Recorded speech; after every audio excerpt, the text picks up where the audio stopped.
तुम्ही व्यवसाय करता का? हो, तर मग प्रोफेशनल टॅक्सचं रजिस्ट्रेशन घेतलंय का? बरेच जण गेली कित्येक वर्ष व्यवसाय करतायत, पण अजूनसुद्धा त्यांनी प्रोफेशनल टॅक्सचं रजिस्ट्रेशन घेतलं नाहीये. त्यामुळे आजचा हा व्हिडिओ खास अशा लोकांसाठी आहे. प्रोफेशनल टॅक्स म्हणजे काय? त्याचं रजिस्ट्रेशन कोणी घ्यायचं असतं? किती टॅक्स भरायचा असतो? आणि हा टॅक्स नाही भरला तर त्याचे काय परिणाम होतील? हे सगळं मी तुम्हाला आजच्या व्हिडिओमध्ये सांगणार आहे. त्यामुळे हा व्हिडिओ शेवटपर्यंत नक्की बघा.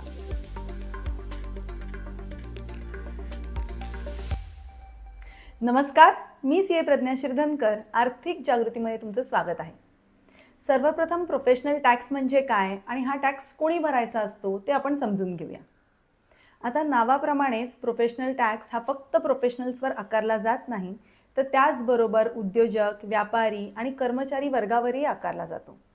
सेल्फ एम्प्लॉईड व्यक्ती जसे की डॉक्टर्स, CA, लॉयर्स यांनासुद्धा हा टॅक्स भरावा लागतो. हा टॅक्स राज्य सरकारकडून घेतला जाणारा टॅक्स आहे. त्यामुळे प्रत्येक राज्यानुसार प्रोफेशनल टॅक्स किंवा प्रोफेशनल टॅक्सचे स्लॅब्स हे वेगळे असू शकतात. इनफॅक्ट काही राज्यांमध्ये तर प्रोफेशनल टॅक्स आकारला सुद्धा जात नाही. एम्प्लॉईजच्या बाबतीत प्रोफेशनल टॅक्स भरण्याची जबाबदारी ही त्याच्या एम्प्लॉयरवर सोपवली आहे. त्यामुळे तुमचा एम्प्लॉयर तुमच्या पगारातून प्रोफेशनल टॅक्स कट करेल आणि तो तुमच्या वतीने राज्य सरकारकडे जमा करेल. जर तुम्ही उद्योजक किंवा प्रोफेशनल असाल तर प्रोफेशनल टॅक्स भरण्याची जबाबदारी तुमच्यावर आहे. दरवर्षी तुम्हाला हा टॅक्स राज्य सरकारकडे जमा करायचा आहे. प्रोफेशनल टॅक्स हा इन्कम टॅक्समध्ये एक डिडक्टेबल खर्च आहे. त्यामुळे तुम्ही ज्या वर्षात हा टॅक्स भरताय त्या वर्षाच्या प्रॉफिट अँड लॉसमध्ये तुम्ही ह्याचा खर्च क्लेम करू शकता.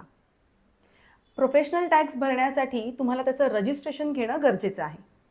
आता जर तुम्ही एम्प्लॉई असाल तर प्रोफेशनल टॅक्स भरण्याची जबाबदारी कोणावर सोपवली आहे? तर तुमच्या एम्प्लॉयरवर सोपवली आहे. त्यामुळे तुम्हाला स्वतंत्र असं रजिस्ट्रेशन घेण्याची गरज नाही आहे.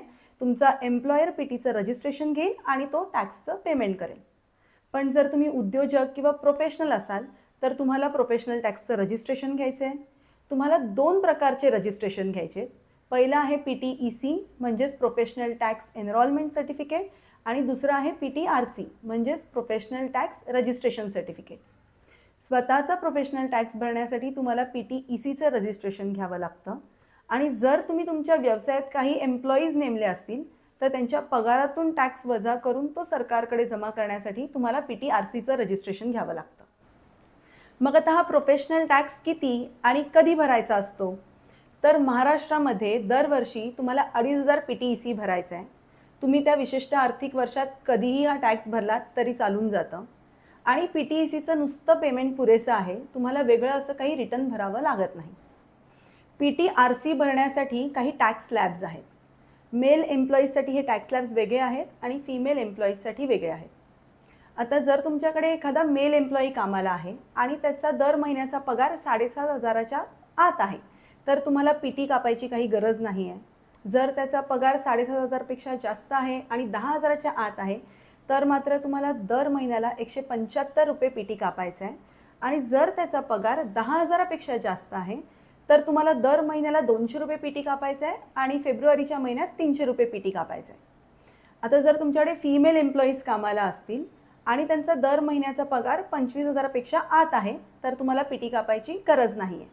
जर त्यांचा पगार 25,000पेक्षा जास्त असेल तर तुम्हाला दर महिन्याला ₹200 PT कापायचं आहे आणि फेब्रुवारीच्या महिन्यात ₹300 PT कापायचं आहे. PTRCसाठी तुमचं जे काही वर्ष आहे ते मार्च ते फेब्रुवारी असं चालतं. आता PTRCमध्ये नुसतं पेमेंट करून पुरेसं नाही आहे तर इथे तुम्हाला रिटर्न्ससुद्धा भरावे लागतात. ज्या वर्षात तुम्ही PTRCचं रजिस्ट्रेशन घेताय त्या पहिल्या वर्षात बाय डिफॉल्ट PTRCची रिटर्न फायलिंग फ्रिक्वेन्सी ही मंथली असते. त्यामुळे महिना संपला की 30 दिवसांच्या आत तुम्हाला रिटर्न फाईल करणं गरजेचं आहे. आणि सेकंड इयर ऑनवर्ड्स जर तुमची PTची लायबिलिटी 50,000पेक्षा जास्त असेल तर तुमची रिटर्न फायलिंग फ्रिक्वेन्सी ही मंथलीच राहील. तुम्हाला दर महिन्याला PTचे रिटर्न्स भरायचे. आणि जर PTची लायबिलिटी 50,000च्या आत असेल तर तुम्हाला वर्षाला एकच रिटर्न भरायचं आहे. फेब्रुवारी संपल्यानंतर 31 मार्चच्या आत तुम्हाला हे रिटर्न भरणं गरजेचं आहे. PTRCची मर्यादा किंवा PTECची मर्यादा ही 2,500च आहे. त्यापेक्षा जास्त तुमच्याकडनं प्रोफेशनल टॅक्स आकारला जाऊ शकत नाही. मग आता हा प्रोफेशनल टॅक्स भरण्यापासून कोणाला सूट आहे का? तर येस, पुढील 4 व्यक्तींना प्रोफेशनल टॅक्स भरण्यापासून सूट आहे. पहिला आहे ज्येष्ठ नागरिक, म्हणजे ज्यांचं वय 65 पेक्षा जास्त आहे. दुसरं आहे अशा व्यक्ती ज्यांना 40% पेक्षा अधिक अपंगत्व आहे. 3 शारीरिकदृष्ट्या अपंग असलेल्या मुलांचे पालक. आणि 4 टेक्स्टाईल इंडस्ट्रीमध्ये काम करणारे बदली एम्प्लॉईज, म्हणजेच टेम्पररी एम्प्लॉईज. तर ह्या 4 व्यक्तींना प्रोफेशनल टॅक्स भरण्यापासून महाराष्ट्रामध्ये सूट आहे. मग आता हा प्रोफेशनल टॅक्स भरायचा असेल तर मग तो कसा भरायचा? तर प्रोफेशनल टॅक्स भरण्याची प्रोसेस ही ऑनलाईन आहे. प्रत्येक राज्यानुसार त्या राज्याच्या सेल्स टॅक्सच्या साईटवर जाऊन तुम्ही हा प्रोफेशनल टॅक्स भरू शकता. महाराष्ट्रामध्ये तुम्हाला mahagst.gov.in ह्या वेबसाईटवर जायचं आहे. वेबसाईटच्या होमपेजवर तुम्हाला ई पेमेंट्स म्हणून एक ऑप्शन दिसेल. ई पेमेंट्सच्या ऑप्शनला क्लिक केल्यानंतर तुम्हाला प्रोफेशनल टॅक्स दिसेल, त्याला क्लिक करा. तुमच्या रजिस्ट्रेशनमध्ये जो तुमचा टीन नंबर असेल, टॅक्स आयडेंटिफिकेशन नंबर, तो नंबर टाकून तुम्ही तिथे प्रोफेशनल टॅक्स भरू शकता. आता हा प्रोफेशनल टॅक्स नाही भरला तर मग काय होईल?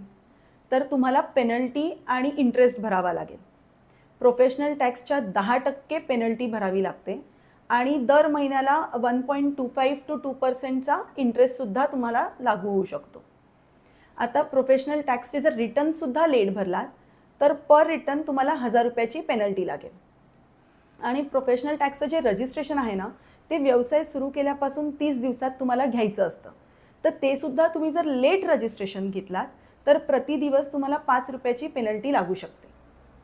सो मला खात्री आहे की आजच्या व्हिडिओमुळे तुम्हाला समजलं असेल की प्रोफेशनल टॅक्सचं रजिस्ट्रेशन घेणं किती गरजेचं आहे.